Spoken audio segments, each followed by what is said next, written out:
Hey guys, so today I'm going to be showing you how to bling out your Stanley cup topper. Once again, I already showed you guys how to do two different ways. Here's another one. Today I'm going to be using a vinyl. I'm going to go ahead and remove the protective layer that is on the topper on both sides, actually. I'm going to link the description of my previous videos also down below if you guys are interested in watching those. There's so many ways we can decorate these toppers, guys. Be creative, have some fun.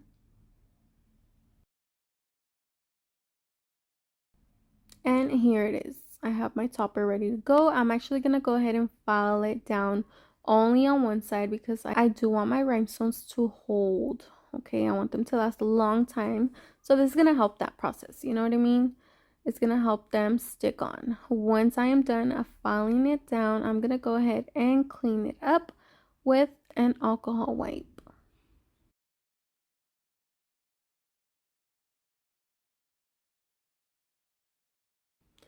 And once I am done doing that, I'm going to place it to the side, let it completely dry, and remove my napkin. So I have my topper ready to go and my vinyl. I actually have a little LV sign right here that I'm going to place right in the middle. Your vinyl choice is completely up to you guys. Like I said, the ideas are endless. Have some fun.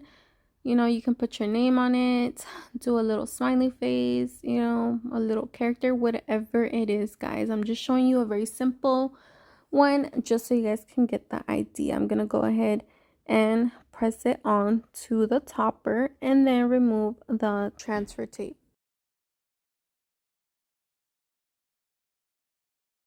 And there you go. That's simple, guys. I have my logo on my topper. And now I can start blinging it out. I have a sticky notes, my toothpick, and my epoxy ready to go. I like to use Bob Smith 30-minute cure, which is this one, guys. I do like to place the epoxy at the same time. That's why I have my sticky notes right there, guys. So I can kind of eyeball it and go based off that. And I'm going to go ahead and mix it up completely together, guys, because that's what's going to make it work. It's going to bond it together and create that glue that we want to apply our rhinestones. And these are the rhinestones I'm going to be using. I am going to be using SS16 AB rhinestones, my neon pink rhinestones, which is a mixture of sizes, and the SS8 rhinestones. I'm probably going to be using extra, to fill in those little gaps between the logo, but you guys will see that later on. On the previous video, I did start on the other side. So on this one, I'm going to start on this side. You guys see me applying my epoxy. I'm going to do a nice thin layer, working by sections, guys, because you do not want your epoxy to dry out on you. On one of the other videos, guys, I showed you guys how to apply the rhinestones onto the topper using Fusion Tack. So, glue choice is completely up to you guys. If you guys have other preferences, that's up to you guys, I'm just showing you guys another glue you guys can use. So, I'm going to start off using the SS16, guys. That is the size I like to use. I feel it looks best on these toppers. And these toppers are for Stanley cups, the 40 ounce. They fit perfectly, guys. Just, FYI. You guys see me applying my rhinestones right there, guys. I'm starting off my first row and I'm going to work my way down to the logo. With this epoxy, guys, you guys do want to make sure that, it can get a little bit runny. So make sure your rhinestones, you're checking on them every once in a while, and that they are on that place you want them to be. They're not overlapping the edges, So just double check your work, guys. I always tell you that. You guys see me working my way down to the logo. I have 3 rows on each side and then 3 in the middle, making it 9 rows that I'm going to be working on as I go across the topper. You guys see me again, double checking my work. Make sure your rhinestones are nice and aligned with each other. they're not overlapping. I'm trying to keep my lines as straight as they can be. And right here, you guys see that I have made my way to the logo. Finishing up my first section, guys.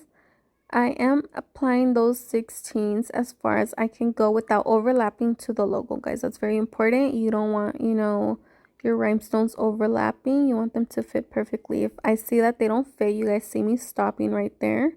I'm going to leave it empty and I'll go over it later on with some fill-in sizes, like I told you guys. Don't force anything, just leave it like that. And I can start applying fill-in sizes right there. You guys see at the bottom. I'm no longer using the 16 because it doesn't fit. I'm going to go in with a 12. That's why I always tell you guys, buy a mixed pack of whatever rhinestones you are using, because you never know when you're going to need a fill-in size, So right there, you guys see me looking at those gaps, filling them in little by little, not overlapping my vinyl.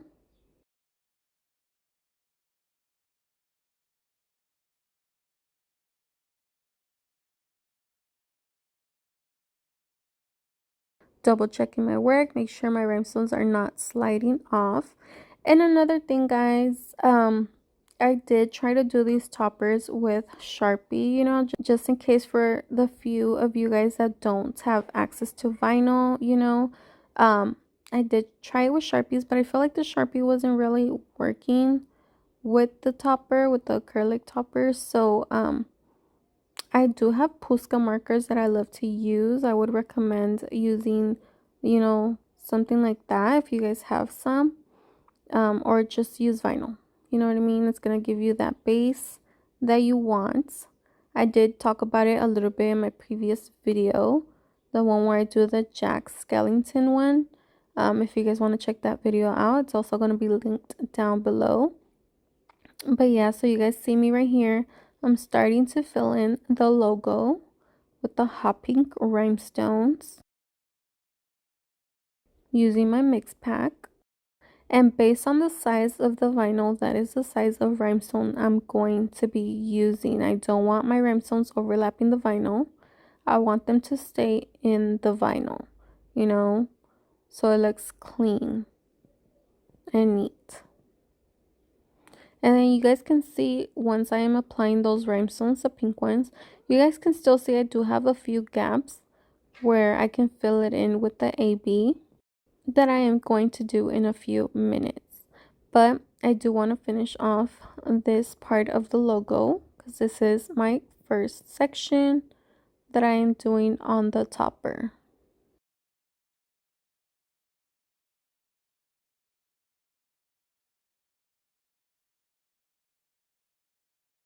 Again, you guys see me double checking my work. I can't stress it enough, guys. I have seen some comments where you guys are like, oh, I didn't double check my work. I should have listened to you. And I'm like, this is why I repeat it to you guys hundreds and hundreds of times, because you don't want to have to deal with the consequences. You know what I mean? Just double check your work. I know sometimes you're too focused and you're like, you kind of forget.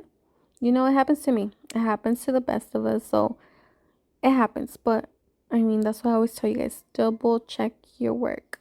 Right here, you guys see me doing my second section. I'm going to do it right there where the logo ends and finish blinging out my logo.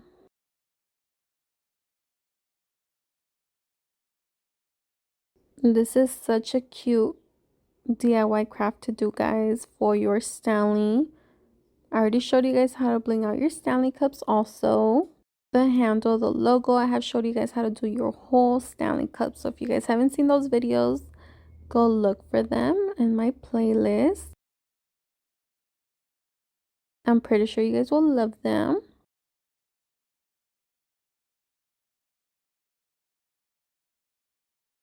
So yeah, this is just another little accessory for you guys to do for your Stanleys. Super, super cute, guys.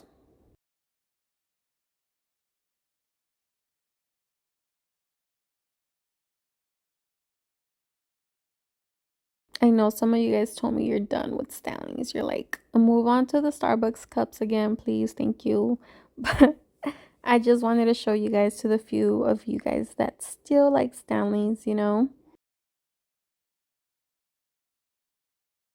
I know that whole controversy with the lead and stuff, but um, just inform yourself and, take care of yourself. But yeah, this is such a cute DIY to do. So you guys see my logo coming together. Super, super easy, guys. I think to do these toppers, depending on what I was doing on them, it took me from about, I would say, 30 minutes to an hour to do. Like I said, this is super, super fast, guys. Super easy.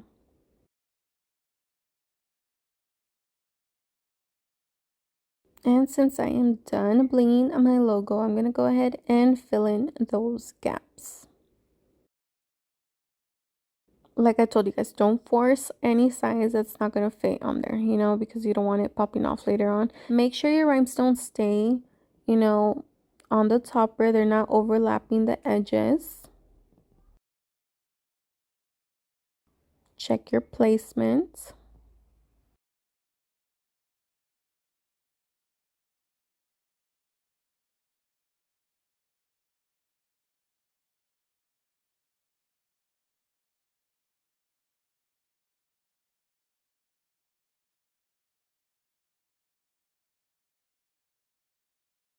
I wanted this one to have that uniform, fancy look. That's why I went straight rows in. Right here, you guys can see the process. I did let this completely dry so I could hold it while I am working on the other side of the topper. I made fresh epoxy and I'm going to go ahead and apply it doing my last section. So I broke this down to 3 sections. I'm applying my epoxy with the toothpick, guys. That's why I like to use toothpicks, because I can get in those tiny little edges, so I can continue in the area that I left off. Make sure you have a thin layer. You don't want it too thick, overlapping your rhinestones, that they start sinking into the glue, you know what I mean? So I'm going to continue my rows, guys, with the SS16.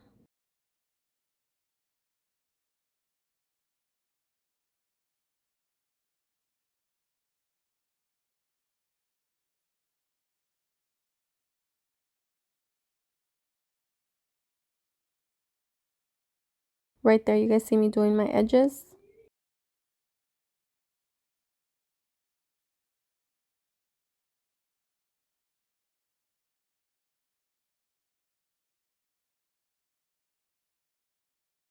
Double checking my work because my epoxy is fresh.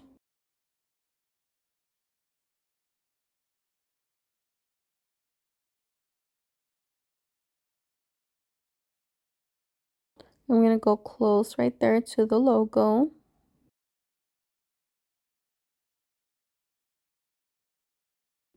And again, I am going to make sure I do have my 9 rows of rhinestones to continue the lines I previously had on the other side.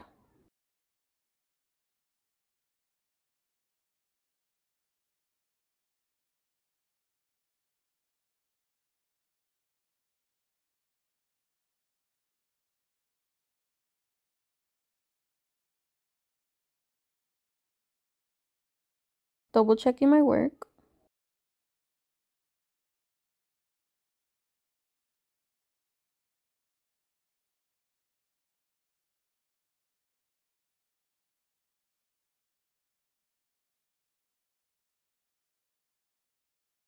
So my topper is coming together, and like I said, I do have that SS8 to fill in that gap around where the straw goes. When you are applying your rhinestones, also make sure they do not overlap to the inner part where the straw is going to go, because then your straw is not going to fit, you know what I mean? So be very careful, like I did right there. I put the pen in there to make sure it's not touching that inner part. And there you go, guys. Look how cute it looks. Super, super cute. Double check your work, make sure everything looks nice and neat. And that is it, guys. Look at that. Super, super cute. This is how it looks with vinyl. Like I said, you can use a Sharpie or the Posca markers, guys.